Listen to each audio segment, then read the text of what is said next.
I'm meteorologist John Marshall, updating you on the Tropical Storm Hermine that will affect the tri-state area. It's been a busy time here in the Weather Center at John Marshall Weather, and basically we are looking at Hermine, expansive cloud mass. It is located now down to the south and west of New York City, by several hundred miles. It's located in South Carolina. It's a large eye you can see that is over southern South Carolina. Tropical storm force winds of up to 50 miles an hour are being experienced over portions of South Carolina, North Carolina, and this storm is steadfast in its direction up the coastal plain of, let's say, the Carolinas, and then where does it go? Well, the computer models are almost 90 to 100% on the same path with this thing coming up to about the Outer Banks of North Carolina. But as we take a look, after that is where we have to really be concerned, folks. This is a time frame from late Saturday night through Labor Day afternoon and night.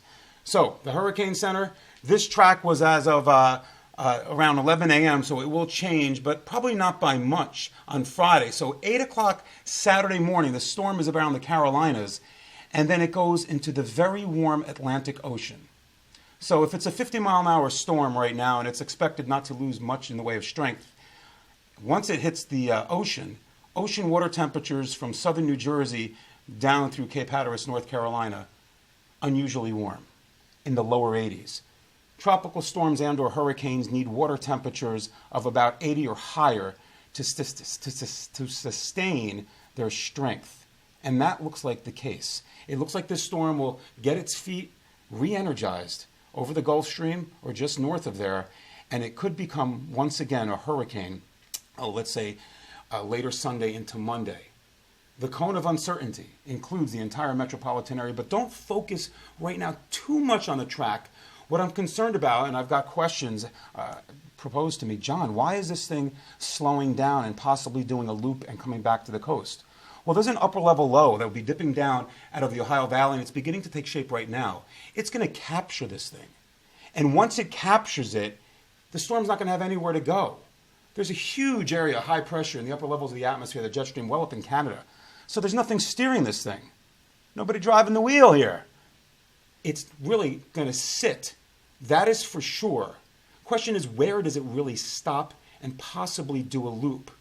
What am I most concerned about? I'm concerned about tidal flooding. Possibility of tropical storm force winds, but the tidal flooding. Folks, we're going to go through possibly 4 to 7 high tide cycles from later Saturday night through Tuesday, with this storm sitting off the coast, possibly with winds of 75 miles an hour. Again, it's off the coast. It's not right on the coast, but it really doesn't matter just how close it gets because the wind field is going to expand. Now, I'm going to show you the latest European model. It has caught my eye. One of our more reliable models, and let me give it to you right here. This is Saturday night. The storm is located off, the Outer Banks of North Carolina, or the Virginia Capes. So Saturday, thickening clouds, but take a look. There's the center of low pressure right there. It comes up and then makes a left-hand turn and intensifies. This model, taken verbatim, will give us winds of up to 70 miles an hour along the coast. Am I going with this specific model as it takes that loop and then goes back out to sea? No, but you know how I go with Euro is king. I have to follow it. And the other model, the GFS, is closer to that track, but not as an abrupt left-hand turn. In any event, the big deal here is that we've been put under a tropical storm watch, which is very rare. We really don't see this happen in a decade, but I don't know, a handful of times, if that. So a tropical storm watch Saturday night through Monday, coastal Connecticut, Long Island, all of New York City, and down the Jersey Shore for winds. Again, a watch means we're going to watch the situation between 40 and 60 miles an hour. Lots of texts, lots of phone calls. What am I doing? LBI, I'm down there. You know what? You're okay tomorrow. But after that, honestly, I would batten down the hatches. Better be safe than sorry. So a tropical storm watch is in effect later tomorrow night through Monday, Labor Day. Another big question. Will this storm come up with a surge? Well, at the times of high tides, obviously this water will be piling up against the coastline for a few days. So the surge forecast, now let's take a look at this graphic closely. Is a probability, a graphic right here from like the darker shades of green, 5% of storm surge of greater than 3 feet for Sunday into Monday. Well, take a look at central and western Long Island Sound. A 90% chance of a storm surge of 3 feet. Well, why? The water is funneling into Long Island Sound off the Atlantic for days, piling up, piling up. Coastal New Jersey, between the 30 to 50% range. Again, Raritan Bay, another little channel. Funneling in that water into a small area, the storm surge will be higher. 30 to 50 along the Jersey coastline, that makes sense to me. Yellow, and then a little bit of the mustard color, 50% chance of a storm surge at the time of high tide of greater, at 3 feet or greater. So folks, this is a serious situation. I'm incredibly concerned about the coastline with the pounding surf, the beach erosion. If this does pan out, will be substantial. We're going to lose a lot of beaches. I know a lot of replenishment has happened at the beaches, and thank goodness they got on that because we need that protection, okay? Again, these are possibilities. It's still 2 days away. Let's take a look at the 5-day forecast. It is Labor Day weekend, right? Saturday, tomorrow, sun and clouds. Yes, there will be that milkiness to the sky with the high clouds working up from Tropical Storm Hermine.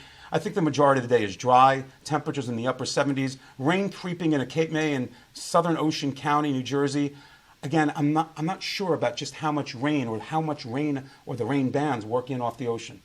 I'm just not. One thing I'm pretty sure about is there's going to be some tidal flooding at the beaches for the next 2 or 3 days. Sunday, Monday, those are the days we have to watch. Tropical storm force winds are possible, areas of rain. Yes, the track is crucial with the rain bands, but we're going to have pounding surf and flooding in that surge graphic that I showed you for those 2 days. And this is the crucial time right here. Sunday into Monday, as that storm sits, has nowhere to go. Labor Day, again, notice how I have the sun in there, because I think north and west of New York City, there's a possibility of some haziness to the skies. It's just not etched in stone just yet, but obviously I'm not concerned about that. I'm concerned about the coastline, the coastal flooding, and the high winds. Temperatures in the mid-70s. Tuesday, back to school for a lot of you. Right, Nick? 81 degrees. Wednesday, the sun rules with temperatures in the lower 80s. Obviously a serious situation. I'll be around this Labor Day weekend.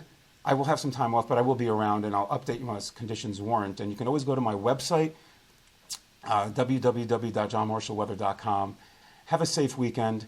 We'll get through this and just be safe. All right? Take care. Bye-bye.